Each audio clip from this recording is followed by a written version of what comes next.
Everyone, this is Naza Holliman of Sweet Pea and Sky, and I am here with the stars of A Mouthful of Air. What an amazing movie. Oh my God, as a mother, um, this is a huge movie. I mean, we all go through this. So my question to you is, first and foremost, um, what made you choose this role? What was that aha moment when you were reading the script that said, I want to do this? I I've never read anything that felt so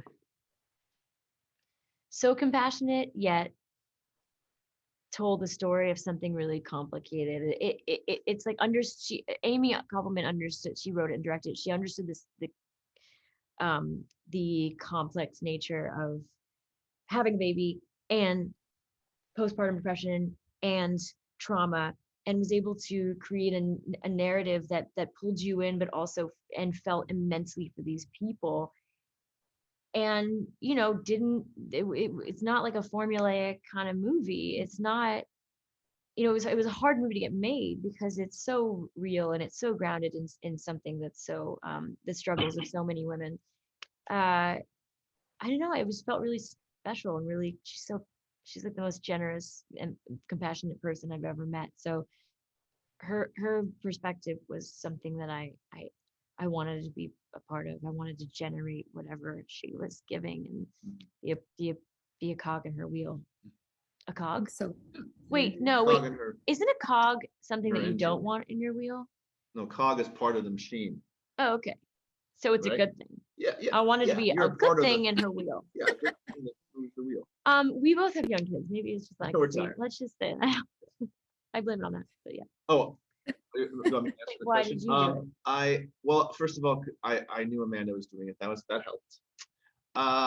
And yeah, like I like what you said about it not being formulaic. I mean, it is an unusual way of approaching a story and a character. I think that there's a lot about Julie that kind of remains a mystery to me and even to the audience in a good way, in a way that makes you kind of lean in and want to know what she's going through, why, where it comes from, and it's a deep well that we never quite can get to the bottom of.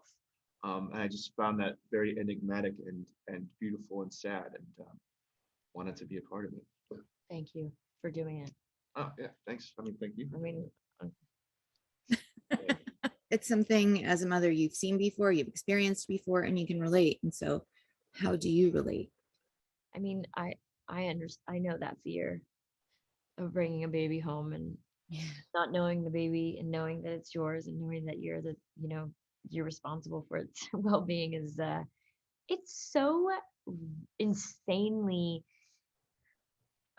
terrifying and beautiful and all the things. And so it's hard to hold those two at the same time. It's possible, but it's hard at first. So I can relate to that, and just wanting to be the best mother I can be, and knowing that I'm not going to be perfect. It's just so hard in the midst of the hormones and the lack of sleep. I mean, it's even like three parents, like lack of sleep is just, it's hard. Yeah. Can't imagine one parent. Yeah. I just have to. I mean, it's God. Impossible. Yeah.